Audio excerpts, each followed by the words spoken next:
Gênesis 1, de 26 a 30. Lerei, os irmãos, acompanham.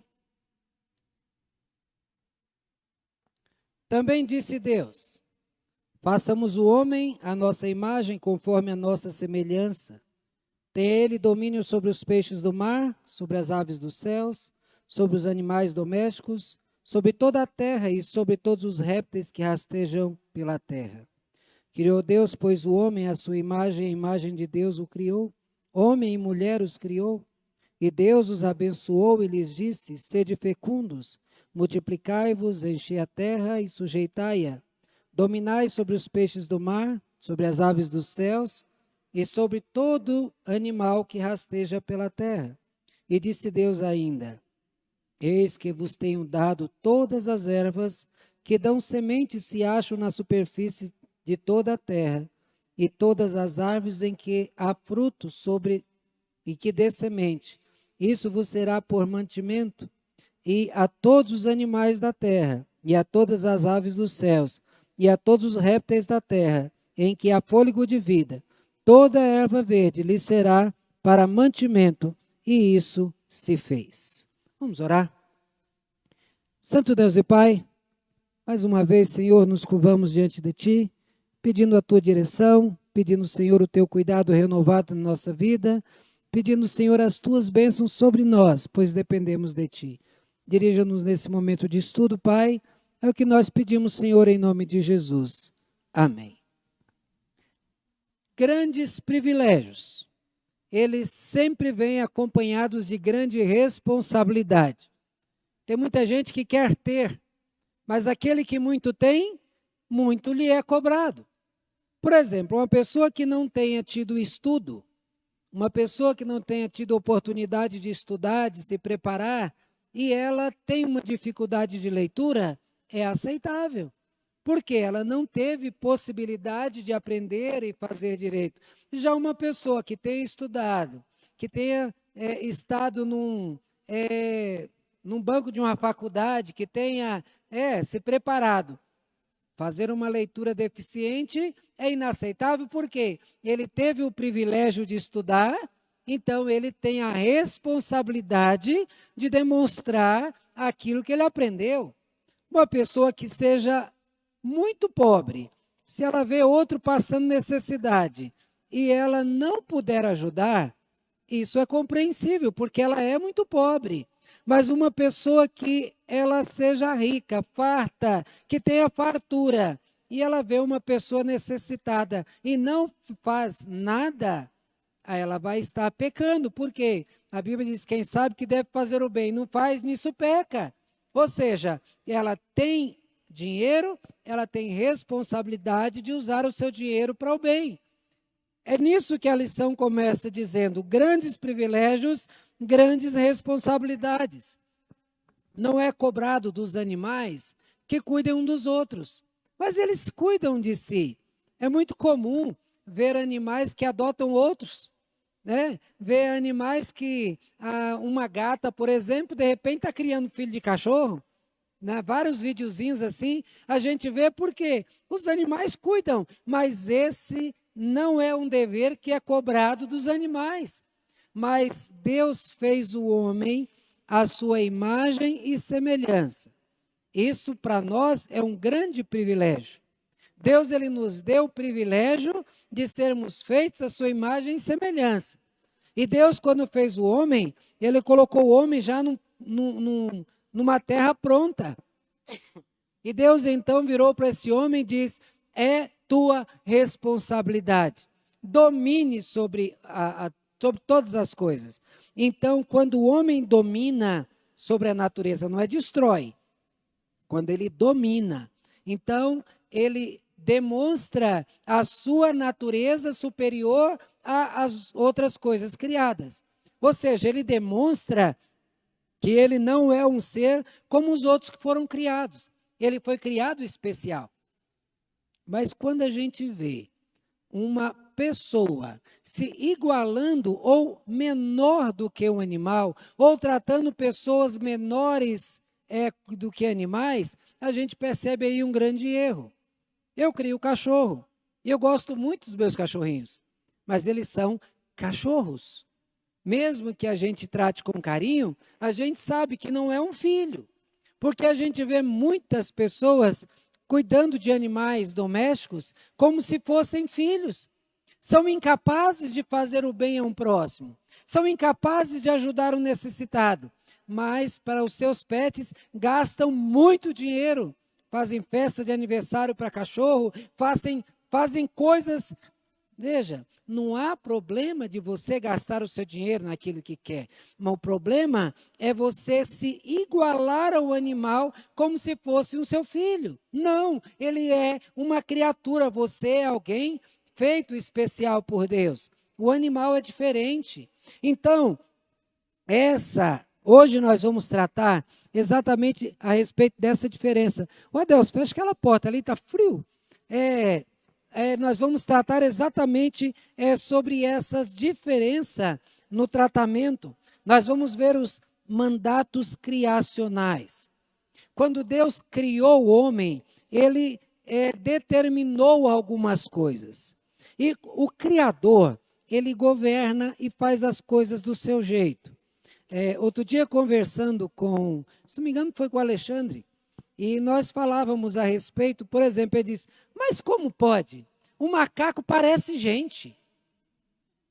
O macaco, você olha o comportamento dele, parece gente. Falei, não, é uma coisa simples. Porque se você mandar uma pessoa, um pintor, fazer o quadro, ele vai pintar um quadro. Manda ele pintar outro, vai pintar. Se ele pintar 10 quadros e misturar esse quadro junto com outros, um bom observador de quadros vai perceber, esse quadro e esse foram pintados pelo mesmo pintor. Porque o pintor, quando faz aquele quadro, quando ele pinta, ele coloca a sua identidade. E aí, então, a criação dele, ela demonstra o Criador. Então, os animais se parecem. Por que eles têm qualidades próprias e próximas? Porque foram feitos pela mesma pessoa. O Criador fez os animais. E tendo feito os animais, ele deixou a sua identidade. Então, você vai analisar um animal e outro, você vai ver coisas muito próximas, aparências e costumes deles que demonstram que eles têm o mesmo Criador. Mas esse Criador, tendo o seu domínio sobre todas as coisas, ele decidiu como seria. Não é maldade matar uma vaca para comer. Não é maldade matar um porco e uma galinha para comer. Agora tem um grupo aí de veganos que não comem, né? É só verdura porque não pode matar animal. Meus irmãos, isso é um erro no sentido da criação. Porque Deus, quando ele fez os animais, ele disse para o homem, domine sobre os animais, e como acabamos de ler, toda erva que dê semente é para o alimento. Todos os animais de todas as espécies vão servir de alimento. Então, quando o homem não come o alimento que Deus deixou, o homem também ele está fugindo ao mandato de Deus, mandatos criacionais. É como se fosse, eu tenho pena dos meus bichinhos. Não, lá na China, eles comem cachorro. A gente aqui não come. Mas porque a gente não tem esse costume, porque a gente cria cachorrinho aqui com certo carinho. Lá não, eles criam para comer. A gente fica com a dó danada, né? Mas a gente não cria ovelha aqui para comer? A gente não cria cabra para comer, galinha para comer? Se você for na China ou na Índia, eles vão dizer, que coisa terrível, lá no Brasil eles comem vaca. Aqui a gente não come. É uma questão cultural, mas olhando os mandatos criacionais, nós vamos ver que Deus disse que a vaca, que o cachorro, que a lebre e que todos os animais, eles devem servir para alimento. Esse é o mandato de Deus. Olha, os cuidados e as bênçãos completam uma série de propósitos que dão sentido à humanidade e expressam um relacionamento de amor e vida, nos quais chamamos de mandatos criacionais.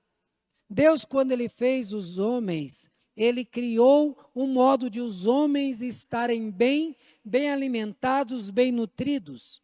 É interessante quando nós observamos na natureza o como que a natureza supre as nossas necessidades. Se você está com necessidade de ferro, você come um alimento, um milho, por exemplo, que é rico em ferro, ou você come verduras com folhas escuras, elas vão suprir essa necessidade. Se você tem necessidade de vitaminas, por exemplo, a vitamina A, você come cenoura e a cenoura vai suprir essa necessidade.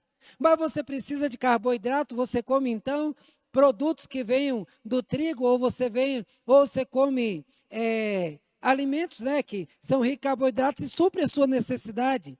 Você precisa de proteína, tem a proteína animal.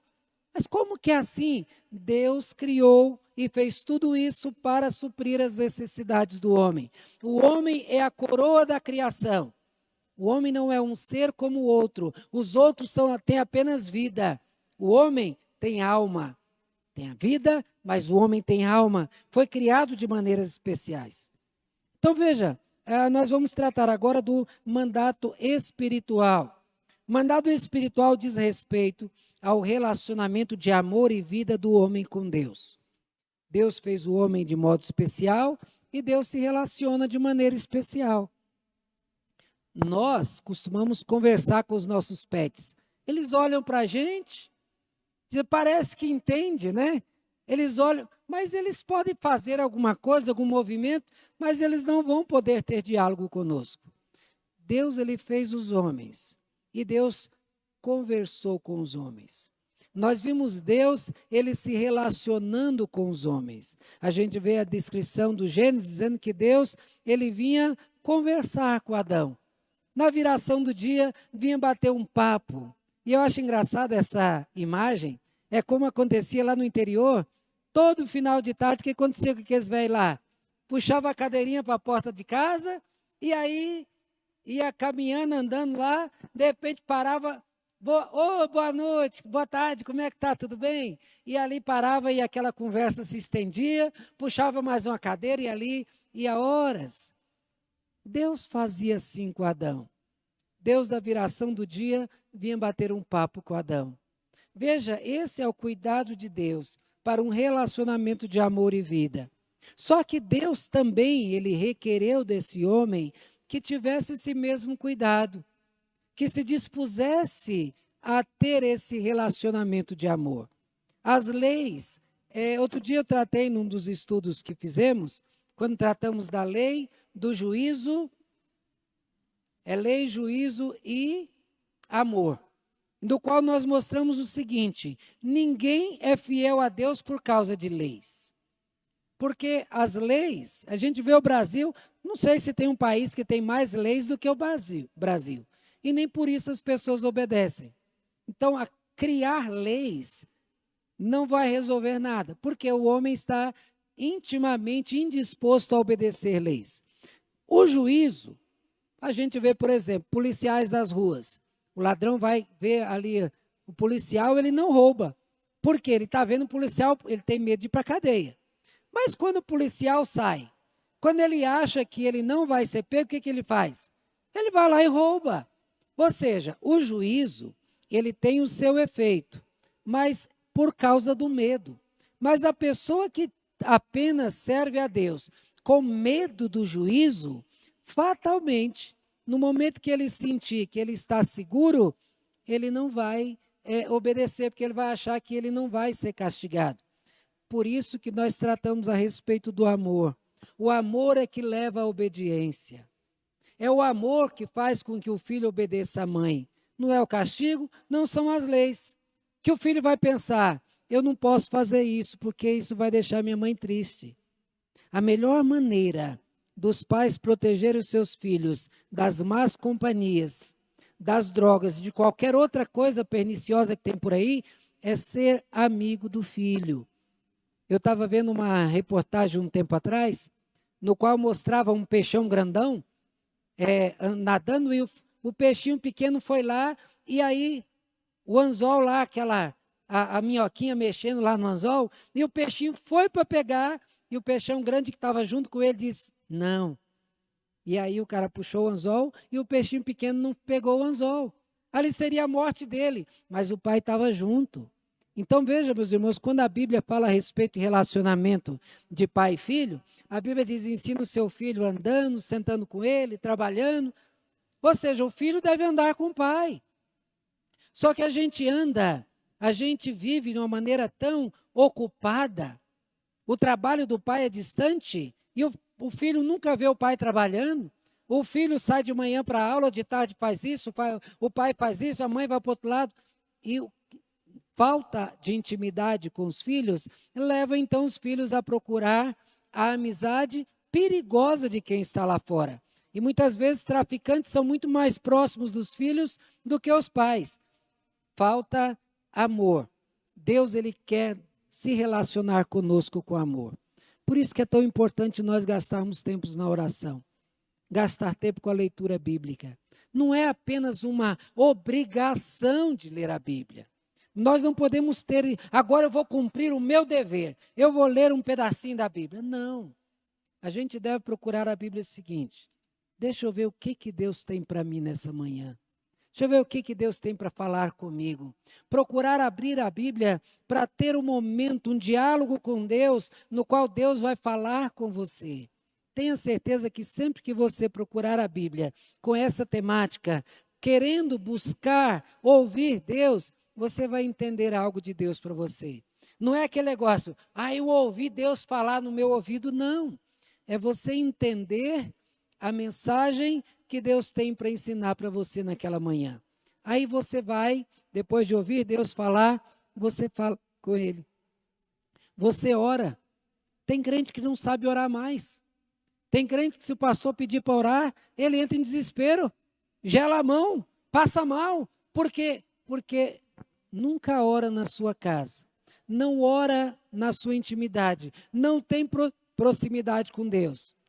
E aí, quando tem que orar, não tem costume de falar com Deus. E aí, então, esse é o motivo. Tem pessoas, é claro, que por natureza são tímidas, né? Mas eu estou falando de até essa timidez, ela é vencida com o exercício diário da proximidade com Deus. Deus, ele quer um relacionamento de amor. Ele já ofereceu amor, mas ele quer que nós nos relacionamos diariamente com Ele, para que nós exercitamos esse amor, para que esse amor seja algo tão natural no convívio com Deus, que quando Deus disser não, você não vai questionar com Deus. É como um pai que diz assim, abaixa. Tem alguém atirando lá e o pai diz, abaixa. Aí o filho abaixa, para quê? O que está acontecendo? Puf, leva o tiro e morre. Quando o pai diz abaixa, o que tem que fazer? É abaixar. Mas veja, irmãos, a desconfiança leva ao filho a querer conferir se ele deve abaixar ou não. Veja, a falta da nossa intimidade com Deus nos leva também a questionar o agir de Deus. Quando Deus disse faz, é para fazer. Não é para questionar se eu devo fazer ou não. Se alguém diz vai, vai. E quando a gente vê no início, lá no Gênesis, quando Deus ele diz para Noé, constrói uma arca. E aí a gente vê, diz, não chovia. Era uma região desértica. Construir um barco seria um absurdo. Construir uma arca para entrar animal, porque o mundo ia cair ia morrer debaixo de água. Parecia uma coisa tão estranha. Mas quando você lê o texto que diz que Noé achou graça diante do Senhor. Deus moveu o coração de Noé. E quando Deus disse, constrói um barco, o que ele fez? Ele construiu o barco, construiu a arca. Por quê? Ele não questionou Deus. Quando Deus diz para Abraão, Abraão, sai da tua terra, do meio da tua parentela. Ele saiu. Quando Deus disse para ele, pega o teu filho e sacrifica, o que ele fez? Ele foi lá e sacrificou. Deus não deixou completar, mas ele foi ao ponto de sacrificar. Ele não questionou Deus, mas você vai ver no relacionamento de Abraão com Deus, toda vez que ele fazia uma viagem, quando ele chegava ao seu destino, a primeira coisa que ele fazia era o quê? Vocês não sabem o que ele fazia? Um altar. Quando Abraão fazia a sua viagem, quando ele chegava ao destino, antes, porque eles montavam barracas, né? Eram tendas. Antes de montar a sua tenda, ele reunia os seus, fazia um altar e agradecia a Deus pela proteção, pelo cuidado de Deus. Aí então, tendo feito o altar, agora então eles iam armar as suas tendas. Primeiro Deus, primeiro a gratidão. Por esse relacionamento de amor, é que Deus então dava as suas ordens e Abraão estava pronto para obedecer. Se nós não nos relacionarmos bem com Deus, a gente vai duvidar. Se chegar alguma pessoa estranha e chegar para você e pedir, mandasse fazer alguma coisa, você fala, mas que estranho, eu não conheço essa pessoa, eu não vou fazer isso não. Mas se você vê uma pessoa que é próxima, que quer o teu bem, e você sabe que ele se interessa por você, ele disse agora, abaixa agora, faz isso agora, corre agora. Você corre. Porque eu diria, se o Márcio está dizendo para mim que eu devo correr agora, porque eu devo correr agora. Então, eu não vou questionar e duvidar, porque no meu relacionamento com o Márcio, eu sei que ele quer o meu bem, eu sei que ele não vai mandar correr à toa. A gente, então, aprende no relacionamento de amor. Deus, ele quer esse relacionamento conosco, para num relacionamento de amor, nós conheçamos e nós, então, descobramos o prazer de conviver com Deus. Resposta esperada diante da relação criatura e criador. Em primeiro lugar, o homem tinha o dever de reconhecer essa relação. Reconhecer a relação do homem com Deus. O homem tem até hoje a necessidade de reconhecer que existe um Deus que é o Criador e que você é criatura. Esse relacionamento vai fazer com que você entenda que existe um limite para a tua liberdade. Existe um limite para aquilo que você pode fazer. Eu posso até certo ponto, mas até a partir daqui o Criador disse que não. Sexo pode antes do casamento? Não, porque Deus disse, deixará o homem pai e mãe e se unirá à sua mulher e os dois serão uma só carne. Para se tornar uma carne tem que deixar pai e mãe e se unir à sua esposa. Ah, mas por que não? Porque o Criador disse que é assim. O Criador disse que o pai, ele deve disciplinar o filho. Ah, mas os psicólogos disseram que não. Mas psicólogo não é criador. E a gente vê jovens aí dando trabalho nos colégios, jovens dando problema na sociedade, porque não aprenderam a respeitar os pais, desonrando os pais, porque os pais não obedeceram o Criador, que diz, não afaste a vara do filho. Ou seja, disciplina o filho, porque o pai que não disciplina o filho vai ser envergonhado por ele.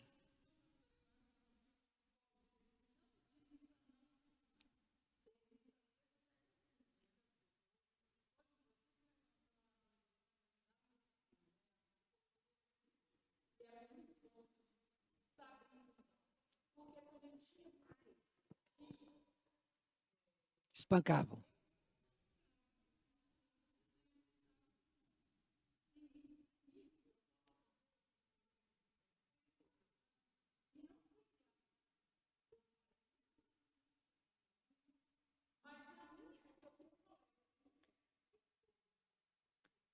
Sim.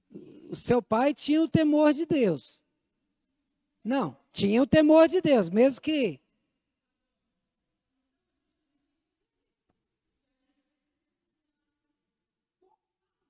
Sim, mas veja só, a Bíblia fala para disciplinar o filho, mas a Bíblia também diz para não espancar o filho.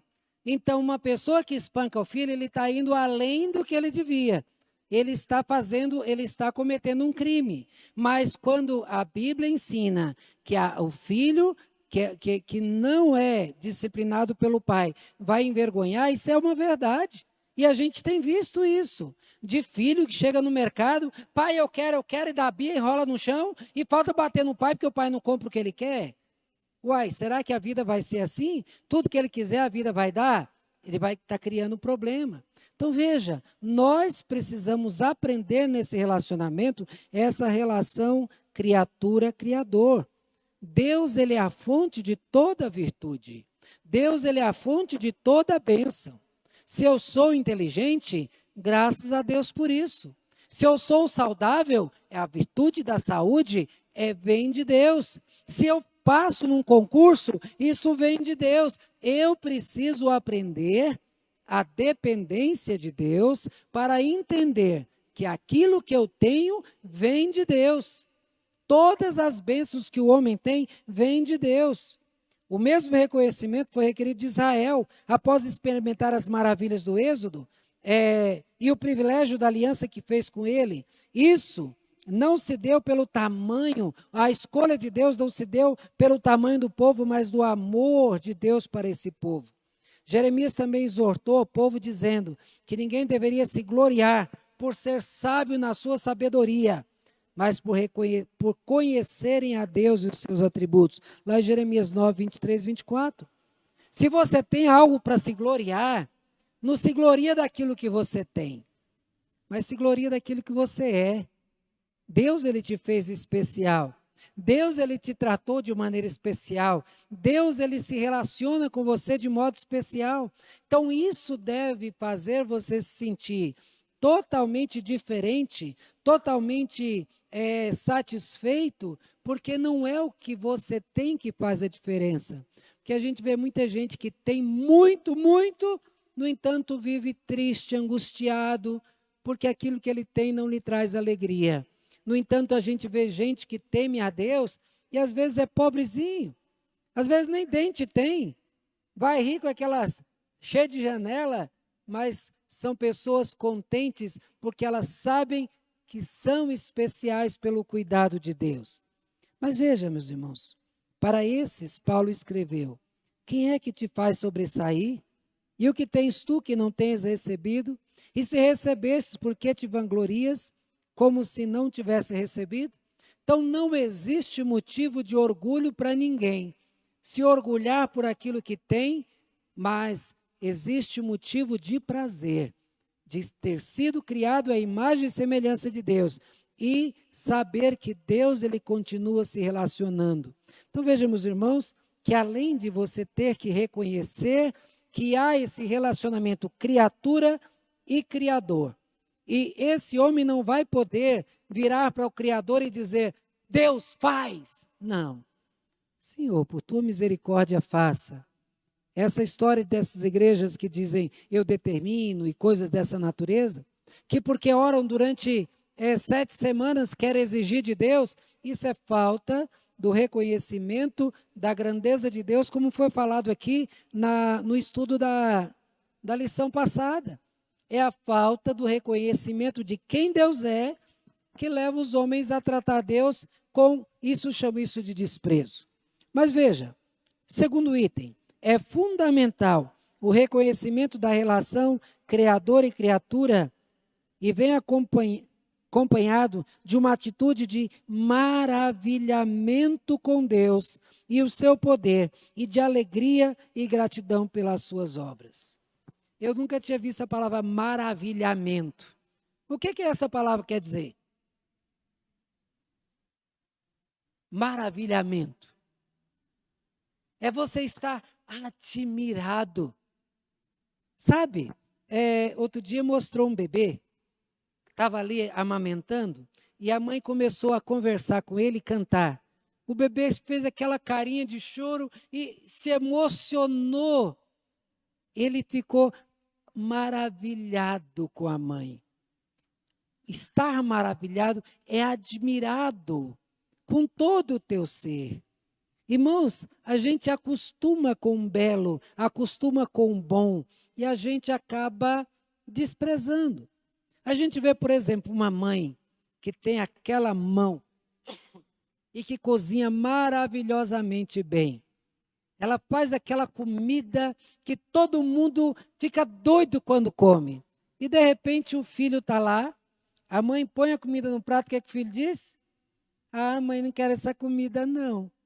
Enquanto todos os outros gostariam de ter aquele alimento. Aí o tempo passa, aí o filho está longe e diz: saudade da comida da minha mãe.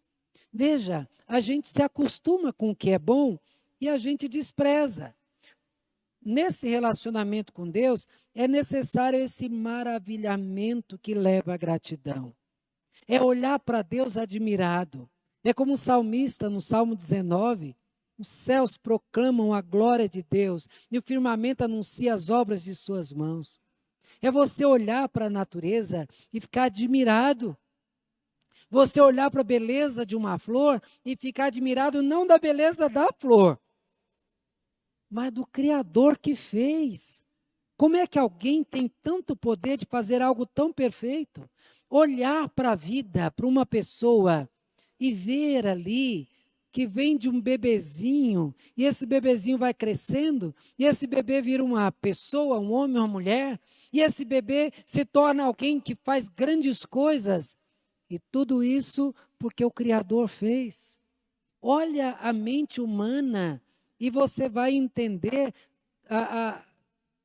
que a gente não vai conseguir entender a mente humana, mas você vai ver a complexidade que é, os neurônios funcionando, tudo funciona perfeitamente, e você vê uma máquina como essa, não há outra coisa a fazer do que ficar maravilhado.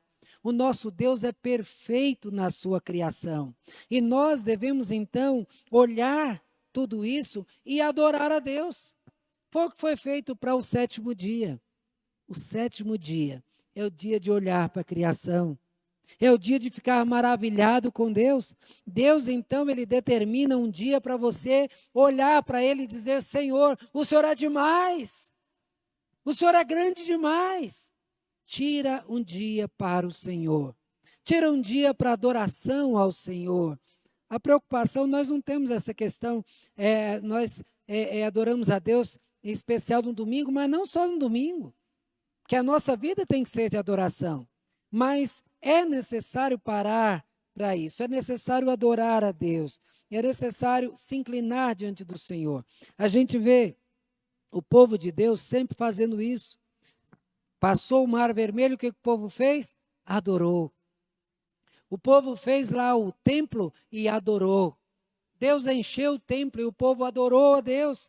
Veja, tudo isso deve nos fazer ter uma adoração sincera, cheia de alegria, reconhecendo então que Deus merece de nós todo louvor e toda adoração.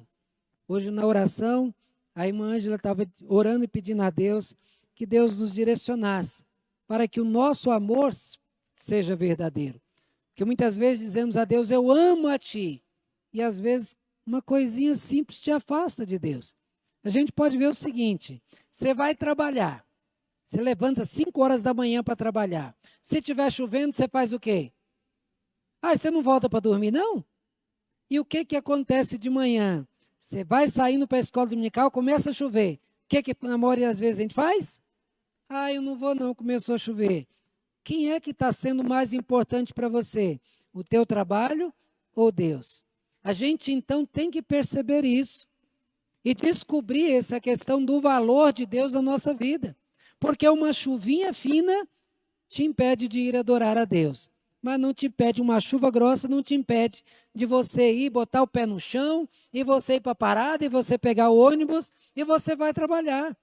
Ou seja, nós precisamos colocar Deus no lugar de Deus. Colocá-lo em primeiro lugar. Buscai, pois, o reino de Deus em primeiro lugar.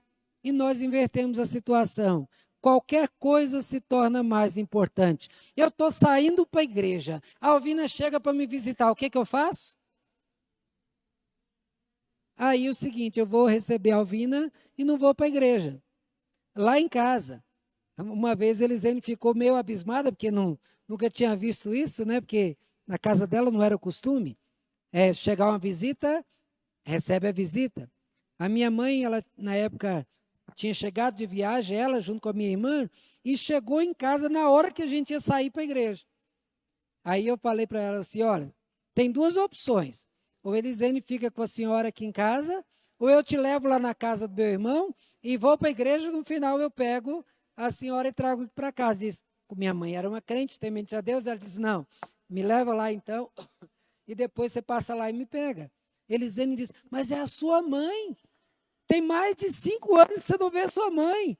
E ela chegou em casa. Diz, agora não. O meu dever primeiro é com Deus e depois, se a visita chega em casa na hora do culto, se chegar na hora que você está saindo para trabalhar, e aí o Tiago chega lá na sua casa, o que você faz? Ô Tiago, você chegou, eu estou saindo para trabalhar. Mas se chega na hora que eu estou indo para a igreja, o que eu faço? Aí eu deixo de ir. Senta aí, Tiago, vamos tomar o cafezinho? Veja, meus irmãos, que nós temos que redescobrir o lugar de Deus na nossa vida. Então, se um visitante chega em casa na hora do culto, ou ele vai para a igreja comigo, ou ele vai embora. Mas eu ficar em casa por causa de uma visita, não. Ele pode achar isso falta de educação, mas eu vou dizer que isso é respeito a Deus. Se você vem na minha casa, tem que saber que eu sou um crente e tem o horário de culto. Então, você vai ter que saber que eu não vou poder te receber, porque Deus ele vem em primeiro lugar. Então, isso não é falta de educação, é você demonstrar o respeito que você tem com Deus. A gente começar, depois que você fizer isso 2 ou 3 visitantes, aí eles vão repensar a visita que faz à sua casa. Então, finalmente, a relação com o Criador, ela conduz a uma atitude de obediência e serviço. Se eu sei que Deus ele é o meu Senhor, obedecer a Deus se torna um prazer. Irmãos, chegar no primeiro dia do mês, você vai receber o salário e você pegar esse dinheiro e entregar o seu dízimo, isso não deve te dar um peso, mas o prazer de saber que é algo que é requerido na palavra e você está entregando em obediência a Deus. Êxodo 14 diz que devemos entregar o dízimo para reconhecer que Deus ele nos sustenta, para saber que Deus é para nos tratar, é para aprender que Deus é que sustenta. É o teu salário que te sustenta, Ângela? Se Deus não te sustentar e você pegar uma doença grave, o teu salário dá para pagar o tratamento? Então quem é que te sustenta? Irmãos, eu vejo a mim. Eu sou pastor, vou para 19 anos que sou pastor. Nesses 19 anos, eu nunca deixei de vir à igreja por estar doente. Nunca. Até quando eu operei, no outro dia eu estava aqui já, pronto para trabalhar. E eu vejo isso como um cuidado tão especial de Deus para a minha vida, de eu não precisar gastar meus bens com enfermidades. Então, quando eu recebo e eu tiro o meu dízimo, eu estou agradecendo a Deus pelo meu sustento, porque é Ele que me sustenta.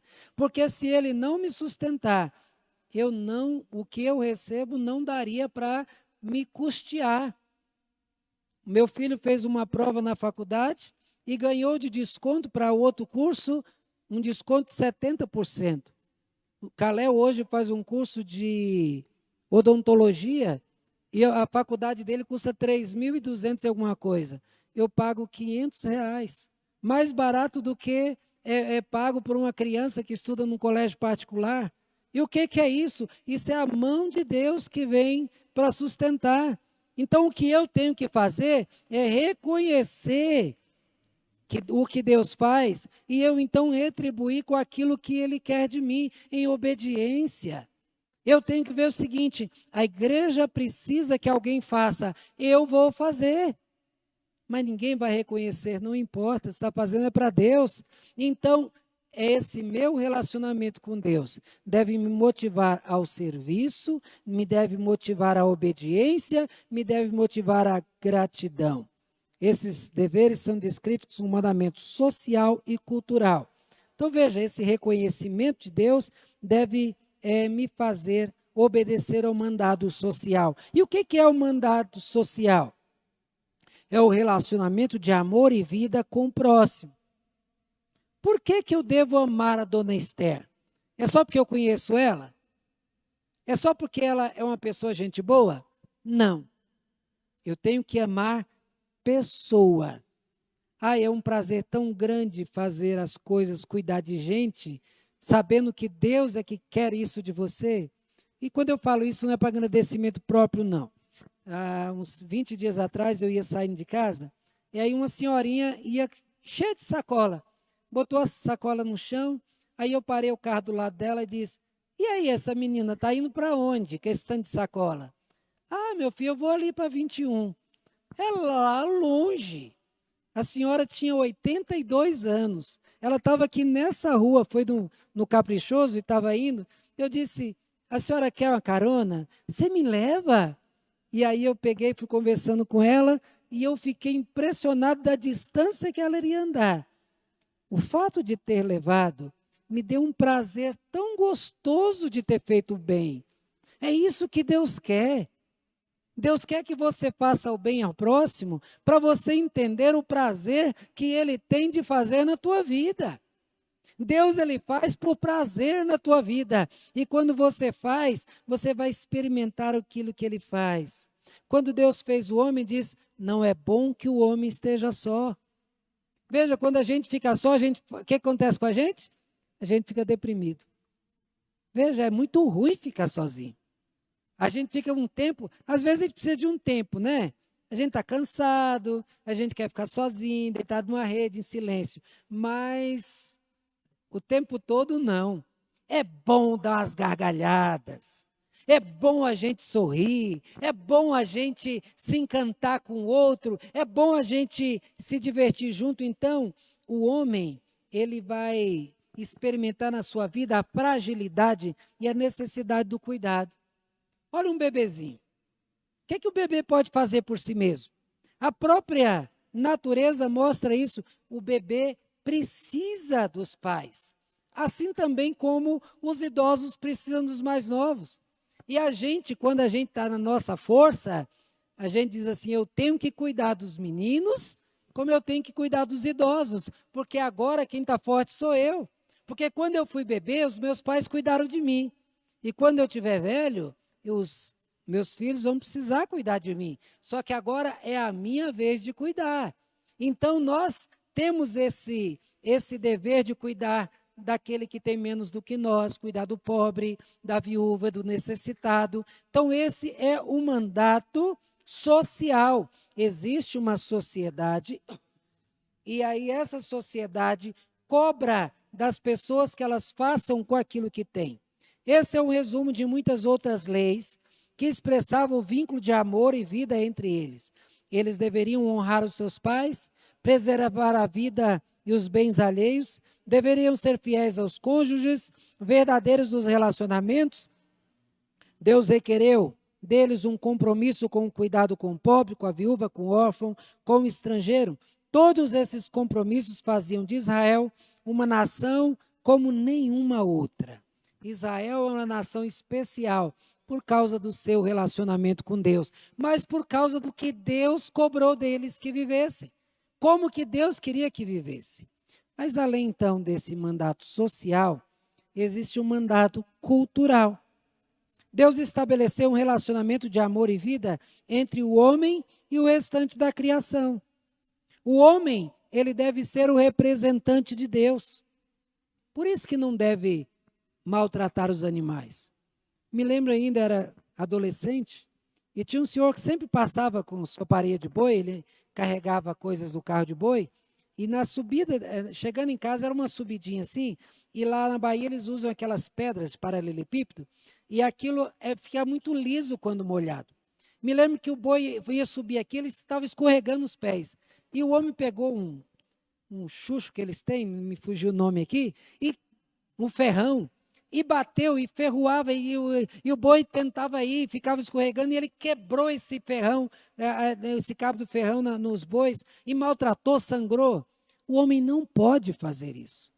Por que o homem não pode? Porque o Criador não faz isso. Uma coisa é você pegar uma galinha e matar para comer. Outra coisa é você maltratar a galinha. Uma coisa é você pegar o porco lá e matar. Ai, mas que você não tem dó não de matar? Não, não há problema em você matar. Agora, você não pode expor ao sofrimento, deixar passando fome. E os animais, eles reagem tão intensamente ao carinho. Me lembro que o nosso vizinho, ele trouxe um carneiro para matar, uma festinha que ele ia fazer numa sexta-feira, e trouxe uma semana antes. Como eu sempre gostei de bicho, eu fui lá, seu Joaquim, deixa eu levar esse carneiro para comer, que o bichinho está com fome. Ele disse, tá, primeiro dia amarrei uma corda e arrastando, e ele não queria ir, ele não me conhecia. Aí eu levei ele lá para a beira do rio, ele comeu capim lá e tudo. Aí no segundo dia vai. Ele já não precisou mais puxar, ele já foi atrás de mim. Ontem me levou para comida. Aí quando foi, já no terceiro dia, eu já tirava a corda, eu saía correndo, ele saía correndo atrás de mim. Eu escondia, ele ficava berrando, porque ele estava, quando ele me via, vinha de longe, ficava batendo a cabeça, tipo assim, você escondeu de mim, né? Os animais reagem ao carinho, porque é assim que nós devemos fazer. Você cria um animal qualquer, cuide com carinho, alimente direito. O mandato social. O homem deveria encher a terra e dominar, se alimentar dos frutos, alimentar dos animais, cultivar e guardar, dar nomes aos animais. Esse domínio é o fundamento do trabalho e das profissões das ciências e das artes. Então o homem ele recebe de Deus capacitações para ele fazer muito e fazer melhor. O homem, ele recebe de Deus a capacidade e habilidades para fazer coisas grandes, mas o homem tem que exercitar isso para o bem. Pessoas que criam gado, eles estão fazendo currais anti-estresse. Para quê? Para que o gado, no lidar com o gado não fique estressado. Está certo? Está certo. Porque a pessoa que lida com os animais não tem que fazer os animais com medo deles. Eu vejo o meu sogro lá com o gado que ele cria. Quando ele quer prender os animais, um dia eu estava lá, ele falou, vou prender o gado. Eu vou lá te ajudar. Ele, não precisa não. Aí ele foi lá, pegou a mão assim na cerca do curral e levantou e gritou o jeito dele criar de chamar o gado lá. No primeiro grito, o gado levantou a cabeça. No segundo grito, o gado começou a correr como se estivesse competindo com o outro para ver quem chegava primeiro. Ele só abriu a porteira e o gado entrou. O que é isso? Isso é gente que cuida. E os animais respondem. Esse é o dever. Nós devemos cuidar de plantas. Ter planta e não molhar é maldade. Você tem que ter uma planta e cuidar dela. Cuidar bem. Uma pessoa que vai plantar uma roça de milho, ela tem que adubar direito. Não é só para os frutos, mas para que a planta cresça e se desenvolva normalmente. Nós temos essa responsabilidade. Deuteronômio usa muitas figuras de um mandato social. O trabalho na cidade e no campo, o fruto da terra, o crescimento do gado, vitória nos combates, tudo isso, tudo isso faz parte do nosso mandato social e do mandato cultural. Nós fazemos parte do mundo, nós somos aqueles que têm que fazer, mas nós temos de Deus a responsabilidade de fazer direito. Mas entra então o pecado original. Quando, já tem aqui já, obrigado.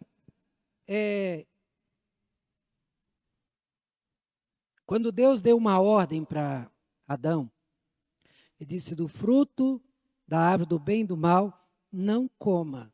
Se comer, morre.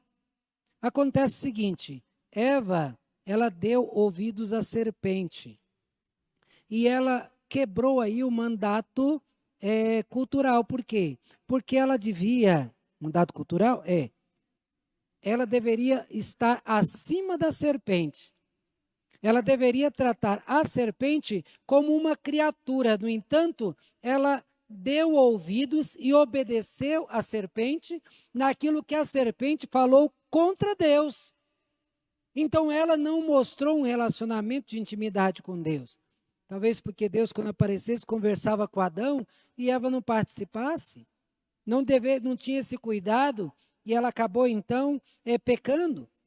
E quando nós pecamos, nós acabamos afastando de Deus e esse pecado faz pior em nós. Entretanto, não foi assim que as coisas aconteceram. Deu ouvidos ao maligno e o maligno acabou destruindo. Gênesis registra uma união maligna entre as pessoas. Na edificação da Torre de Babel, em outras situações onde pessoas pecaram, mostra esse mal contido em nosso ser. Outro dia, domingo passado, eu preguei a respeito das duas naturezas, mostrando a respeito disso, que nós temos em nós a natureza santa que Deus nos deu. mas nós temos também uma natureza caída, que isso nós chamamos de pecado original. É essa natureza que já vem em nós. E todo ser humano nasce maldito por Deus, porque foi Deus que disse, se comer, morre. E Deus disse, maldita é a terra por tua causa. Então tem muita gente querendo quebrar as maldições e sem levar em considerações que a maldição, que quem deu foi Deus. E Deus, ele deu o único modo de quebrar a maldição, que é Cristo. Fora de Cristo não tem como quebrar nenhuma maldição. O homem, por causa do pecado original, ele desconfia de Deus. Desconfia do propósito de Deus para a nossa vida. Então, quando acontece alguma coisa diferente daquilo que a gente imaginava, a gente se frustra com Deus, fica entristecido com Deus e questiona Deus, por que Deus? Que a gente deveria pensar, Senhor, eu não entendo, eu não compreendo, mas Senhor, me ensina, me mostra para que eu entenda que o Senhor só quer para nós o que é bom, o que é melhor e que o Senhor tem o melhor para aqueles que temem a Ti. Então eu posso não entender, mas me dê sabedoria para que eu possa tirar o melhor. Blaise Pascal, ele foi um filósofo do passado, ele disse o seguinte, quando ele estava com câncer, depois de orar muito pedindo a Deus a cura, ele percebendo que Deus não iria curá-lo, ele diz assim na sua oração, Senhor, me ensine a sofrer como um cristão. Então nós devemos aprender que Deus ele dá a resposta sim, mas ele pode também dizer não. Eu estou com meu pai na UTI, meu pai está entre a vida e a morte, Deus pode dar vida para ele, o milagre pode acontecer, mas Deus pode também não dizer não e meu pai morrer. Outro dia no grupo da família, colocou-se lá a oração de uma de minhas sobrinhas, pequenininha, sobrinha neta, e ela então falando, sei Senhor que, eu sei vovô que Deus vai te fazer acordar. E aí uma das minhas irmãs falou precisa falar para ela que Deus pode dizer não. E o meu irmão, que não é crente, ele falou assim, está desconfiando da bênção? A questão não é essa, a gente ora não é para Deus fazer apenas. A gente ora para aprender que a vontade de Deus, quer Ele faça ou não, será o melhor para nós. Nós oramos para nós nos adequarmos à vontade de Deus. Eu vou ler aqui a conclusão. Sim.